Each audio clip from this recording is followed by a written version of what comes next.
અમરેલીના રાજુલામાં ફરી એક વખત સિંહનું ટોળું જોવા મળ્યું। રાજુલાના પીપવાવ ભેરાઈ માર્ગ પર 5 સિંહ લટાર મારતા જોવા મળ્યા। સિંહોનું ટોળું માર્ગ પર આવતા વાહન વ્યવહાર થંભી ગયો। રસ્તા પર લટાર મારતા 5 સિંહનો વીડિયો પણ વાયરલ થયો છે।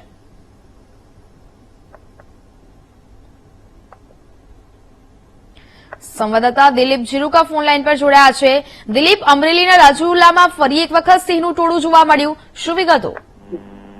રાજુલાના સ્ટેટ હાઈવે પર ફરી સિંહોનું ટોળું રોડ ઉપર આવી ગયું હતું। રાજુલાના પીપાવાવ ઘેરાઈ માર્ગ નજીક જે 5 સિંહોનું ટોળું આવી ચડ્યું હતું। આ માર્ગ જે છે એ પીપાવાવ પોર્ટનો માર્ગ છે। વાહનોથી સતત આજે માર્ગ ધમધમતો હોય છે। ત્યારે ગત રાત્રિના આ સિંહનું ટોળું સ્ટેટ હાઈવે પર આટાફેરા કરતા હોવાનું સામે આવ્યું હતું। ત્યારે ગઈકાલે હજુ પીપાવાવ પોર્ટની જેટી પર 5 જેટલા સિંહો ઘૂસ્યા છે।